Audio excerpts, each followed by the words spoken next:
Chelsea, I got very angry at work this week You did? and I was like really mad.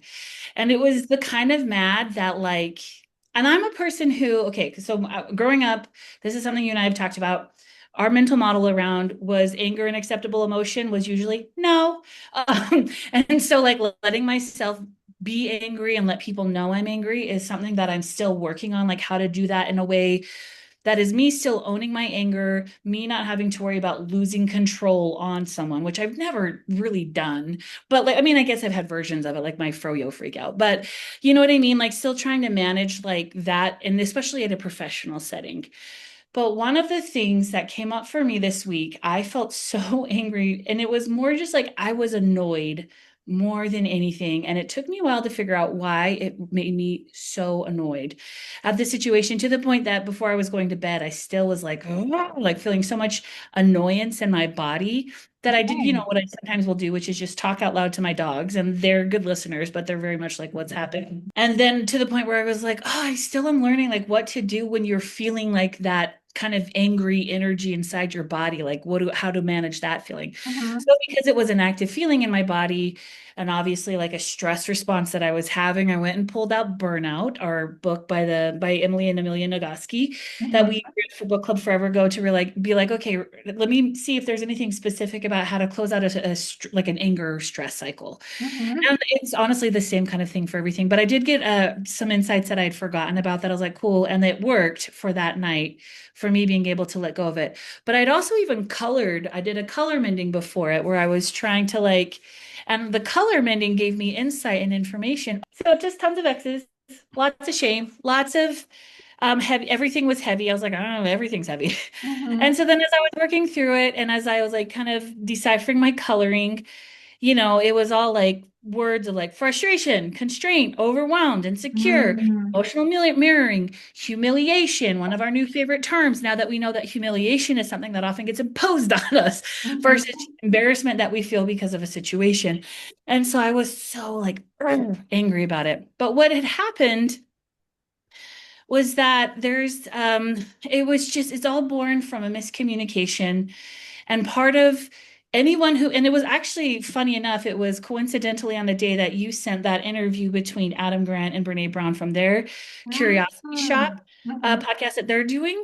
Um, and so I listened to that on my way home, but it was on that day where we were kind of having that little chat with me, you and Elizabeth about in our little book club about like just getting frustrated with how language gets used in workplaces, how things are not communicated well, and whether or not people are really looking out for your best interests, and how that can kind of foster these really frustrating work environments when people who do have more power in an organization are not actually fostering an environment where people can be heard or know how to resolve things in a way that are the most effective.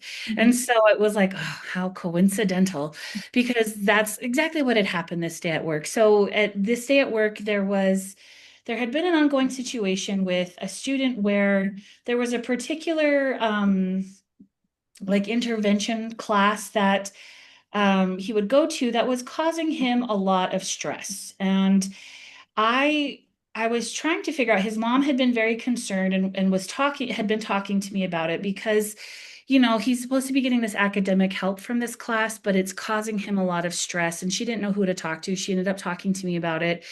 And I said, well, they did just send out an email that said that people are invited to go and like observe in this class if they want to.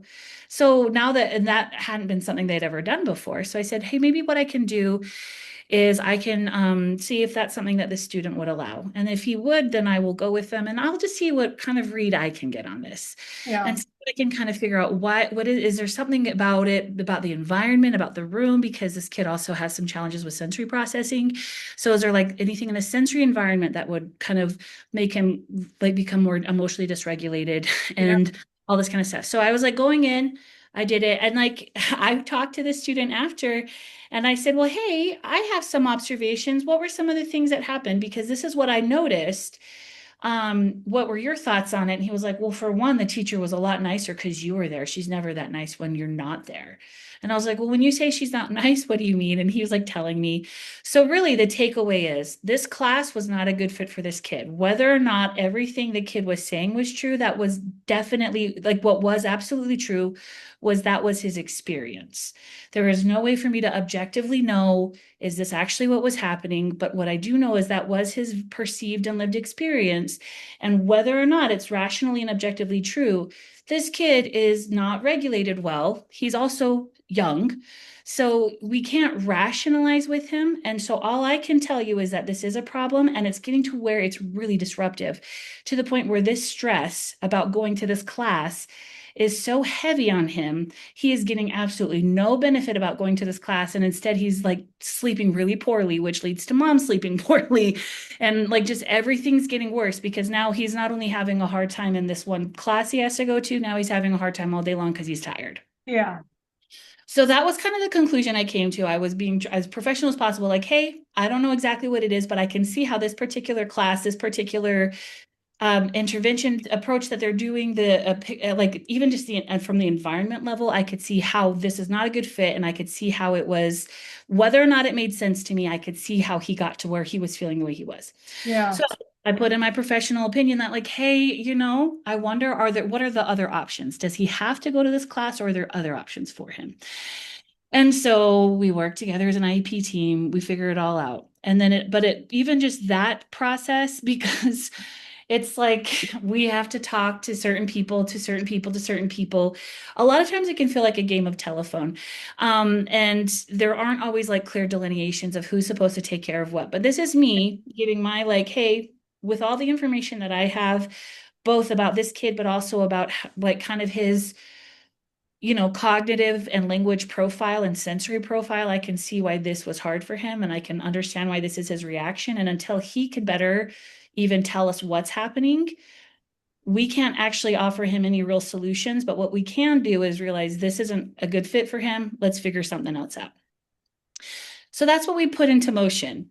Um, but then the reason I got so mad and it worked out, but the reason I got so upset is because I happened to be in a classroom earlier this week where one of the teachers from the intervention room that this boy ended up stopped going to Yeah. came, and she sees this boy and she's like, wait, I haven't seen him in this class for a while.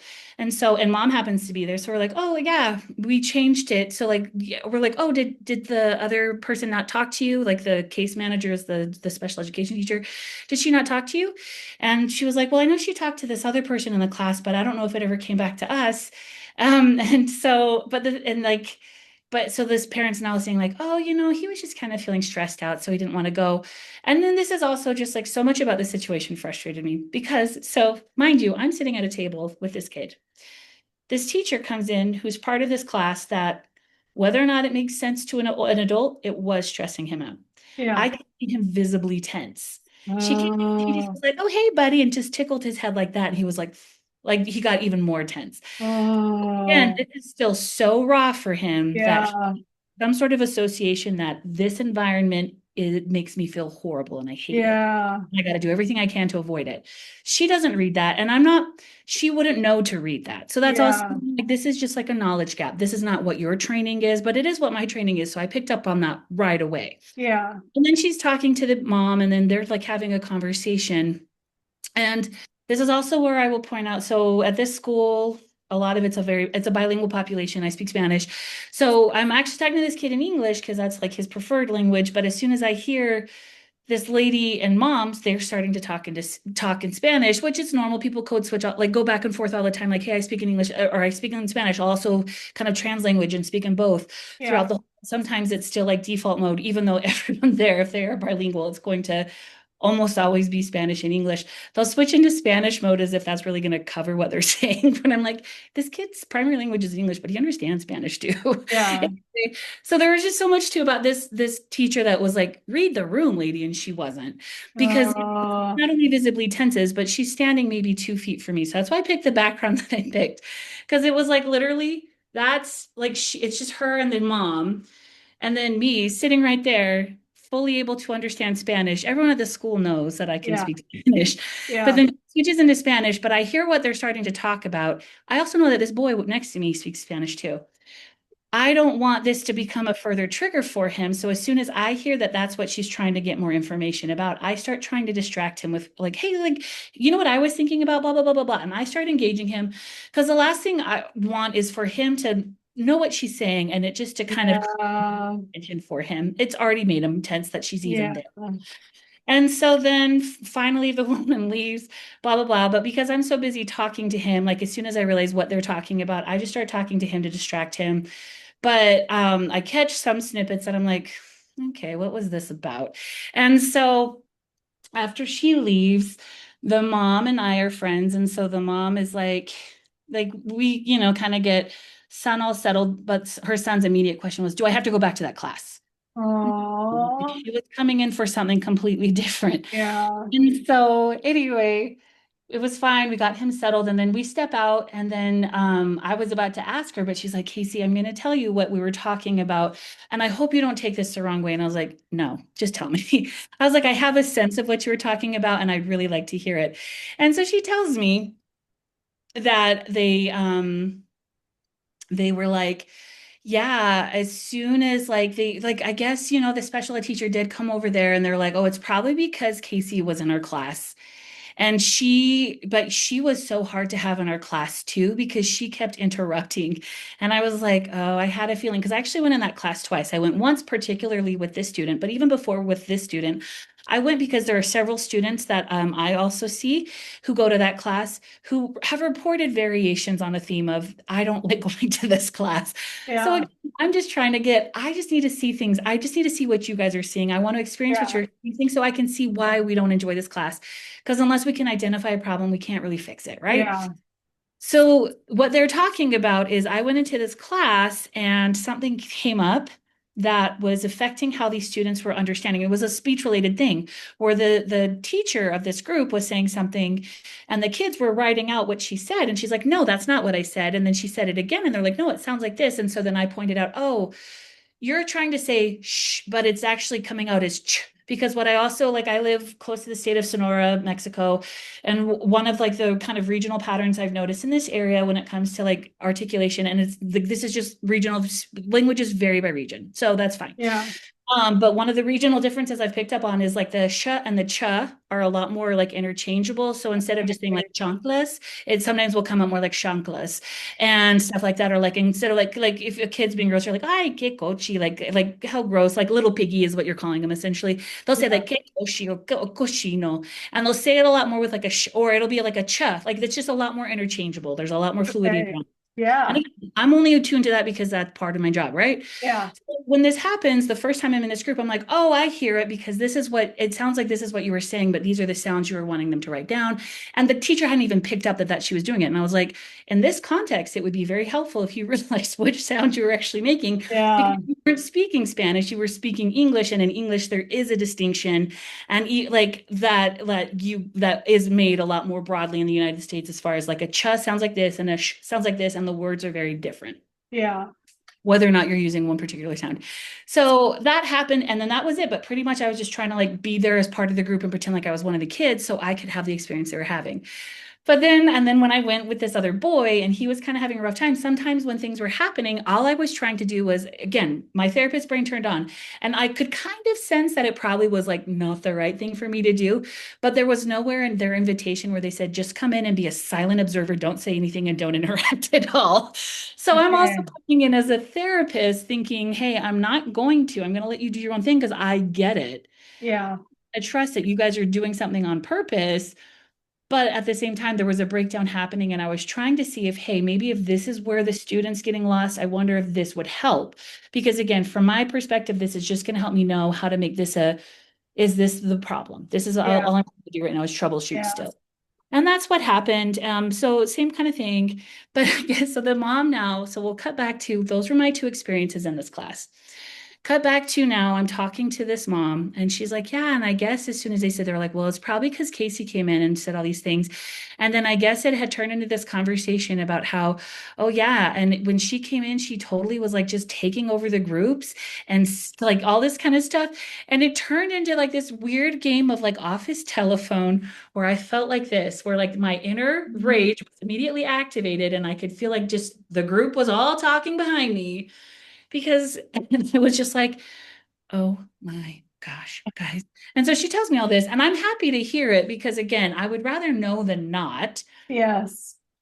But I also feel very frustrated, and I could Oh, not figure out why, what all that annoyance and frustration and anger was connecting to, and why I couldn't just let it go. Because yeah. here's what I've worked in professional groups and settings for a long time now. It's Yes. not the first time that someone has done something that has called into question my clinical judgment. Yeah. And there is just that moment where I'm like, okay, well, I get like where you're coming from, but I also wish you would try to offer some curiosity my way so you could understand where I'm coming from. Yes. Because truly, at the end of the day, we're both team kid. We're both working here in service of kids.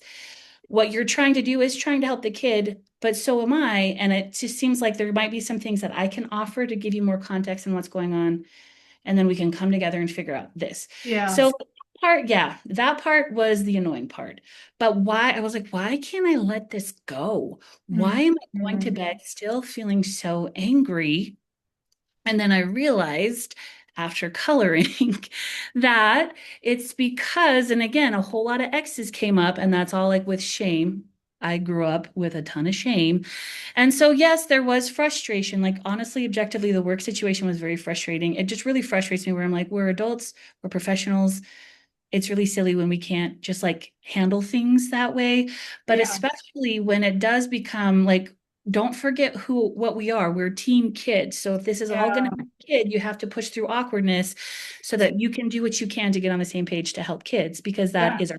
that's what they're paying us to do with our time. Yeah.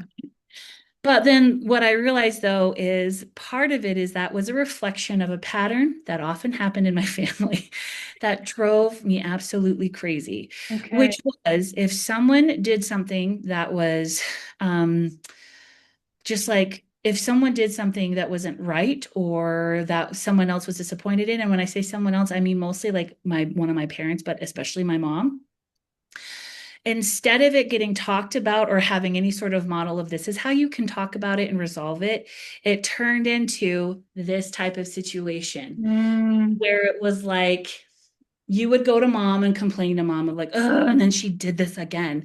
And then mom would be like, well, you know how this, you know how they are and blah, blah, blah. And like, as a way to try to like kind of sympathize with you, but also because my mom doesn't have great boundaries, it was also becoming too familiar and then also turning into and then here's my experience and I don't I like maybe you can mentor me through this and I'm just a kid and I don't know what I'm supposed to be doing with all of that, but and it wasn't honestly until I was probably in high school and I finally realized like wait, if my mom is gossiping to me about my siblings when it's just me and her, and then that's when it finally connected, oh shit, this is what's happening when she's talking to them when I'm not around. And then it also made me realize like all those worries that I had about not being good enough, um, they were not, it wasn't just like they were coming from somewhere. Like I was fully aware that in probably some ways Mm. I already was fully aware in the moment of when I was doing things that were disappointing, but then there was that added layer of humiliation, ta-da, that comes on top of it Uh, and betrayal of feeling like, but now instead of oh, being me and mom talking about it, now I know all of my siblings are talking about it. Whether or not they actually were, I just knew that that was an absolute possibility. And yeah. there's all sorts of judgment going around, but none of it ever coming back to me so I could learn and do better and Mhm. things could actually get resolved. Oh my God, Casey, I have so much empathy for you. Yeah. Was that with your family? Like, I don't know how you guys handled things, but what was it?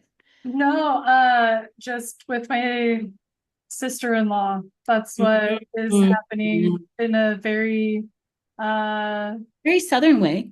yeah, very, maybe that's what it is. Maybe that's It's a just lot a of Southern Southern way. culture right there, baby. Like, Oh don't my talk to the gosh. person, but talk to everyone else about it. Yeah.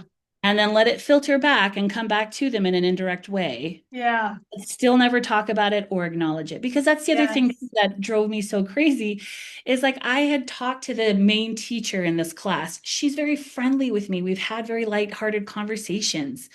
And so then to hear, and again, I can't be objective about this at all because I only can tell you what the parts of my experience were. But then to find out, like, yeah, and then we were all talking about this, and I was like, she was being nice to my face while talking about me behind my back. And honestly, like I said, is the professional part a bummer? Yeah, it's a bummer. But honestly, to me, it feels more just like a bummer for how, like, just that it happens so much still that people as adults still don't know how to work through these things and then how much it can get in the way of like the actual job you have to do. But like I said, the bigger thing that it hit on was, oh no, this is the pattern that I grew up with, and it is maddening Yeah. to find out from your sibling that your mom is disappointed in you this way, or to Yeah. find out from your mom that this sibling said this about you. Yeah. Find out, and not to mention too, just like because I grew up hearing so much of this, you feel special until you realize, oh, this isn't something you only do with me. This is literally something you do with anyone. Yes. And then you connect the dot that, okay, so that also means I'm fair game when I'm not around. Mm.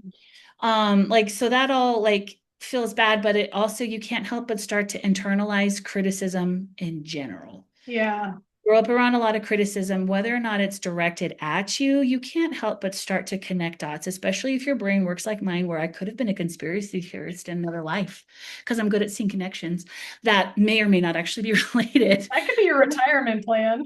Right, but when you don't have enough information and you're like, I have no other explanation, I'm going to grab onto this, even if Yes. it's not at all true, that's a conspiracy Yes. thing, right? Yes. And so, like, as a kid, where I would often then just know, like, oh, but that's a bad thing. And so then I was constantly policing myself because it's like, Mm. oh, people don't like it when you're this way. People don't like it when you're this way. People don't like it when you're this way.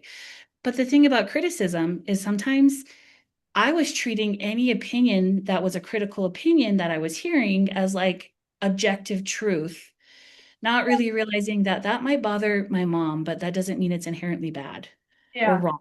You know what Yeah. I mean? And then like Yeah. that having to be a whole thing to untangle.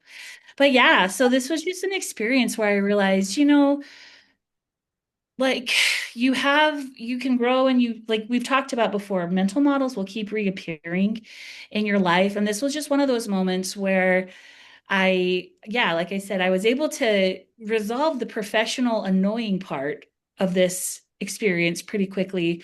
But because it was reflective of this like larger mental model that is one of the gnarliest one that I still am working on and still entangling and still am trying to learn how to like finish moving through and close out in my body. Yeah. I still was just like, ah, man, I don't I want love to that you deal with it shared. here again. You know what I mean? I love that you shared that though, because that is such, I think what you modeled is so valuable to people because anytime that your emotional reaction doesn't match the actual experience and you're able to like resolve it or you're able like that is such a clear indicator that there is something else underneath that Mm-hmm. you need to look at. And I think the thing that I love about color mending because I would find myself in these patterns and the patterns would keep repeating, but the intensity would get like it would up the ante every time until I was able to like sit down and figure out, okay, what is this tied to? Like, where is the root? What is this coming from? What is the mental model that's like hijacking my entire nervous system? Mm-hmm. And can I can I understand it and can I make different choices and what can I do leading up to these like patterns or these experiences to help mitigate my experience, like how can I show up differently, how can I update my mental talk, how can I, like you said, close out the emotion loops and process through the emotion so that it's not my nervous system doesn't go into like freak out mode. It goes into more of like, this is safe, I can navigate it, and it's not Yeah. about me. So I think that you sharing that and walking us through not only the experience that led up to the really sticky, heavy feelings, but the self-awareness of I have resources about this. Like you mentioned the burnout book, you Mhm. mentioned color mending, you mentioned even just introspection of like being able to kind of connect the dots and look back and be like, oh, this is Mhm. just another version of a really not fun pattern that happened in my family. That why Happens, yeah, continues to yeah, happen in my family. yeah. Yeah. Or it is present day, still Mhm. happening. Oh, Yeah. I'm so sorry. Um, and then the how can you navigate it and how can you kind of take the emotional charge out of it? And Mhm. I get that it's like still you're in the thick of it and working through everything, but even just the self-awareness and like you understanding that that's what it is, it's so freaking freeing. It really is because I will say this. One of the things that I really liked, and this also, well, first of all, thank you. That was all very nicely said. And Well, I'm it's like, true. it's nice when someone is like, no, that's progress because it is. And It it is. and it makes me grateful for all those resources that I've been connected to now in my life. And honestly, now that I'm thinking about it, like, you had a part to play in all of it because I got into the book club because of you. And that's where burnout came in. And Yeah. coding is from you, obviously. And introspection, obviously, I had that before. But You did. regardless, I was able to, 2 out of 3 belong to you, Chelsea. So yay, good chapter for you Oh, too. thank you. I Well, love to that's hear. what you're signing up for when you're friends or in any sort of like friendship or romantic relationship with me is like we're going through this personal development. Like if you're hitching your bandwagon to me, we're not gonna stay the same, bitch. We're gonna, including me. So Exactly. Well, yeah, like things change, but like that's what, yeah. And so one of the things though, because of those tools and resources I had, I was also really grateful because one of the things I talk about in burnout is like ultimately what you need to, and one of the most healing things is you do need community, and they call them love bubbles. You, yeah. once you can move like physically through the feeling, one of the things that helps, and it helps your predictions too, is knowing like, have I returned to safety? And one of the ways you Yeah. return to safety is if you have community, because it's that social Mm, safety and being part of a group is how you know, like, hey, but I'm still accepted. Whatever happened, whatever the threat was, is over, and I'm safe now with someone. And yeah. so that night, obviously, like it was just me and my dogs, but I was glad because earlier in the day, I was grateful for that parent who told me this, everything, because she Yeah. also knows that from a professional standpoint, it would be better for me to know, and also that I prefer knowing than not knowing. Yeah. I also really appreciated was like when she was like, I want to tell you this. And I was like, I know that you can tell me this because I also have a good feeling of where I stand with her. And I Yeah. know that she and I are a lot more aligned on this. And so Yeah. even like it wasn't, and I loved it too because it didn't turn into a like, let's you and I get together then and shit talk this person and all the decisions they Yeah. made. She's also someone with whom I feel safe that we don't have to turn it on that person because I don't enjoy that feeling. We Yes. can also agree that, hey, we're not saying that that person is any sort of way, but it is unfortunate how this situation was handled. And we Yes. acknowledge the disappointment of how the situation was handled Yeah. without turning into like, because these people are bad, which I Yeah. also really appreciate. But Yeah. also, honestly, even just being able to talk to you and kind of like have you like acknowledge, like, yeah, that's a hard feeling and a hard situation to go through. That means you're part of a love bubble too, where I'm like, okay, Aw. cool, I'm safe. And like, because truly, Yeah. and I want to point this out too, because yeah, that was me kind of walking through that experience. Two things. One, because I have had more resources to be able to, like, especially with color mending, and I can start to see patterns and mental models and how things are connecting and why some of these feelings feel Yeah. the way they do or kind of are coming up, even in situations that I'm not sure how it relates. Yeah. Like you said, once you can kind of figure out, well, what is like maybe a root issue or what is a mental Yeah. model that this is brushing up against that's Yeah. kind of making these feelings come out of it. Yeah. One of the things that I did really appreciate was that in that moment, because I was talking to this friend, I was able to separate like that, yes, this was an annoying work experience, Yeah. which also was valuable because when I still couldn't shake the feeling, that's when I knew, like, hey, there's something else here. Yes. I don't know what it's connecting to because I'm not, honestly, I've let go of like, it was annoying at work, but I've let it go. Like, Yeah. I honestly was even able to identify as I talked to this friend of mine, this parent, like, hey, you know what? Because of the situation, because it's almost the end of the year, and because like he's not even going to go to that class anymore, I don't have any reason that I even need to go to that class anymore either. So I'm just Yeah. not even gonna do anything about it. Yeah. If this does come up, or if this comes up again, then that'll be information to me that they need to resolve this and we can work together. But otherwise, Yeah. like, it's annoying how they handled it, but whatever, I'm fine. Yes. But the feeling that was still like, but why am I still so angry? Coloring it out, realizing it, how it connected to this other pattern that all still really bothers me came out. So that was nice because then it was able to like I was able to resolve my feelings even that night to get some good rest. But Yes. honestly, even as I was talking to you just now, telling the story and thinking about how frustrating that pattern is in my family, I felt that anger come back into my body. Yeah. And anger feeling and sensation was back inside my body. And I was like tensing and feeling kind of like the vibrating feeling that I feel in my body when Yeah. I'm angry. Yeah. But talking to you and having you give me that feedback, guess what? I moved through that feeling again because am I actively in danger right now with this pattern? No. But is it Yeah. a frustrating pattern I deal with? Yeah. So I liked, Yeah. even now, I want to point out that getting connection with you right now Oh.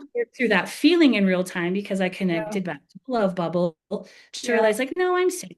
And yes, Yeah. that is a frustrating experience I deal with in a family dynamic, but I'm fine right now. I'm not Yeah. with them. I don't have anything that I have to do right now Yeah. that will put me in danger. And I also can still choose whether or not I participate in that dynamic when I'm around my family, you know? Yeah.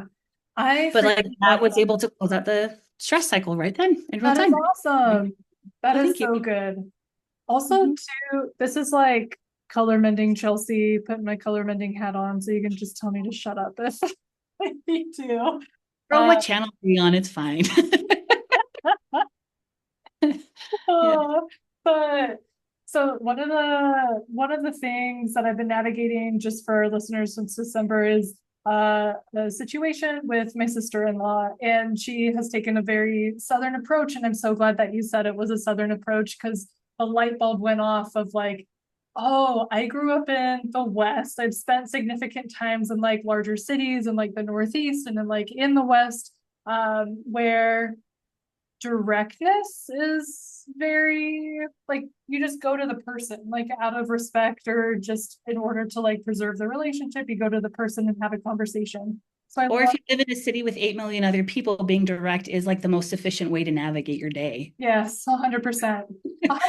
100%, but it also like it just releases the mental load, right? So instead of like fixating on this for like 4 months, you're able to like just okay have a conversation that may take 10 minutes. It's gonna feel like pretty uncomfortable leading up to it, but like once you have that conversation you gain better like respect for each other and have like a shared understanding, and you don't even have to like necessarily agree, but as long as you can both take responsibility and like come together and just gather information. What I love about the episode, the curiosity Shop. shop. Thank you. I couldn't remember if it was a lab or a shop.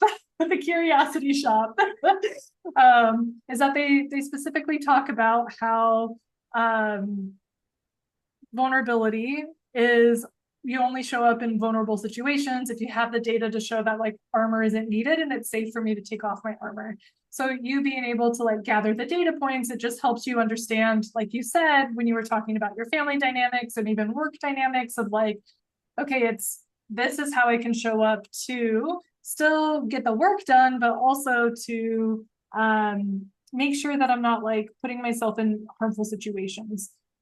Mm-mm. Okay. One of the reasons why I am so grateful that the whole saga with my sister-in-law, and we're going for a walk on Monday, so we'll see what happens. That's huge, though. It's really big. I mean, the fact that But she, whatever happens, the fact that there's not radio silence, which is what there has been, that's yeah, like it is there's a huge. willingness to meet. Yeah, that's Yeah, that is huge. So still question mark about like Monday and stuff. But one of the reasons why I'm so grateful that it has like prolonged, like it has been such a long drawn out process, is that it has brought up so many of my mental models. It has been one of the best environments to be introspective.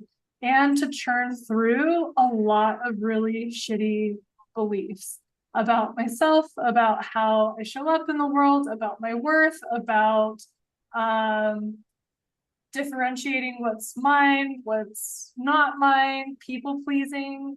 Like there has been so many layers of that I just keep like excavating. Because I mean, in any other situation, I feel like I would go in, I would have a conversation with the person and it would be done. But the fact that the conversation hasn't happened, it like keeps bringing up really sticky things that doesn't match the like at what's actually happening.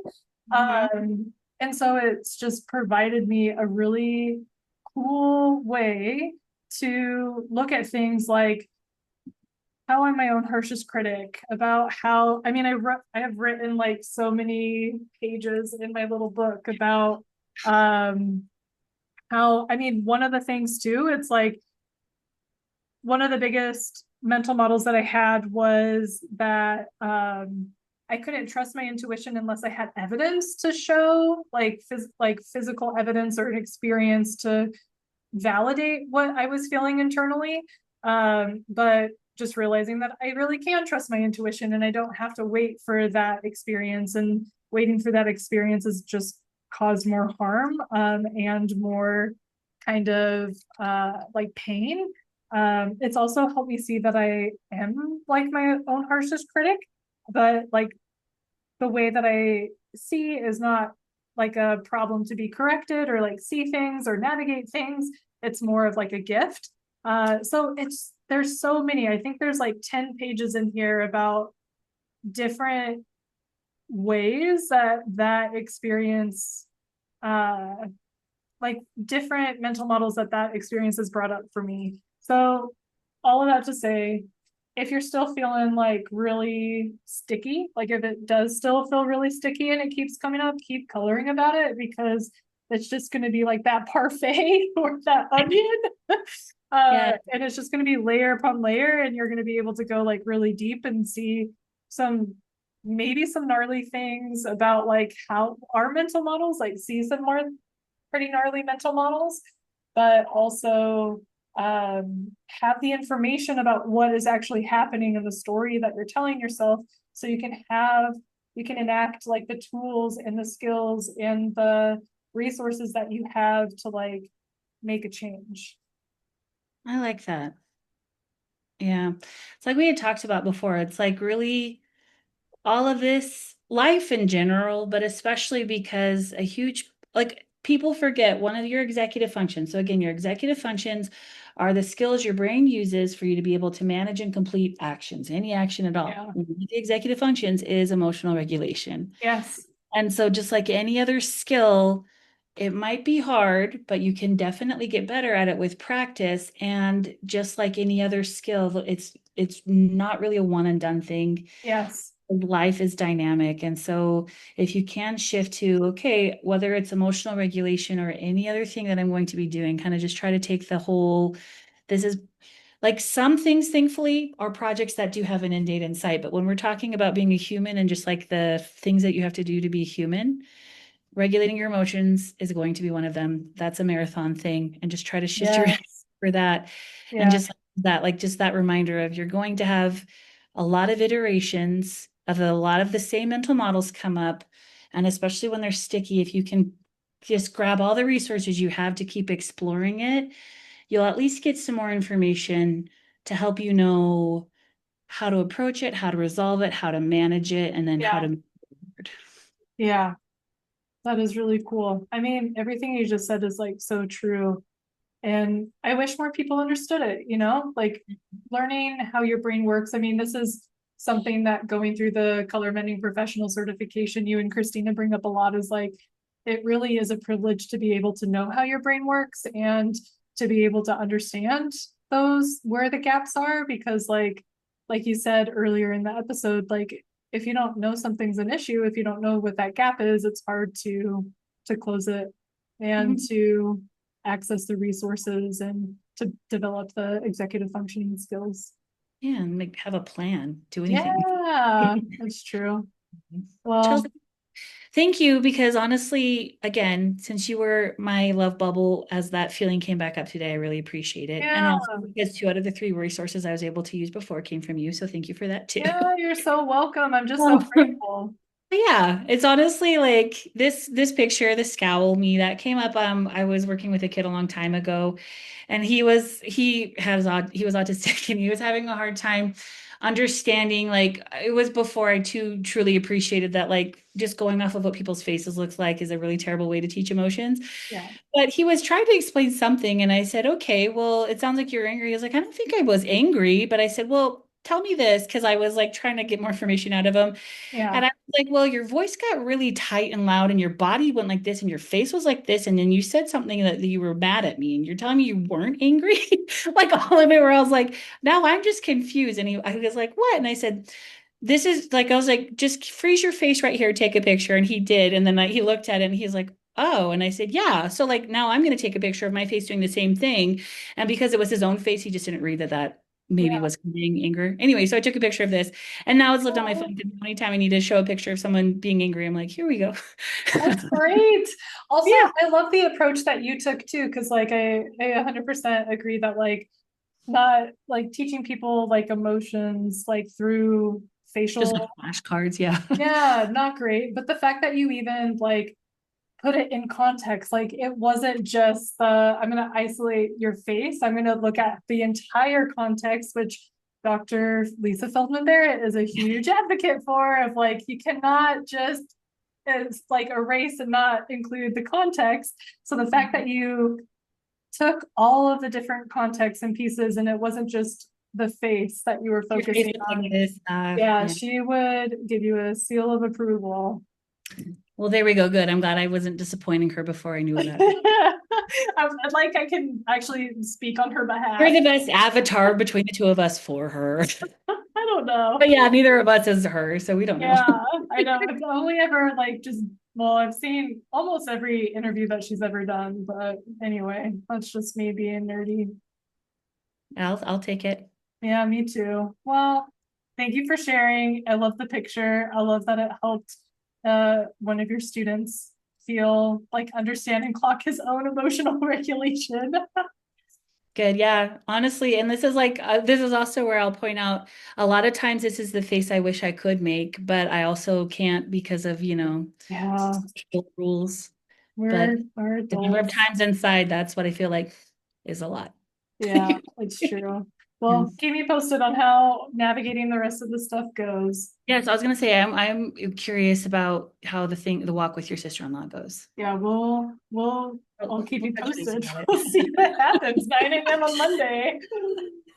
Yeah, Knows, cool. maybe one day I'll do a demon or depression episode about that, but for now, seems pretty fresh. So Yeah, it's an active possession. You don't need to. yeah, We got to exercise the demon first.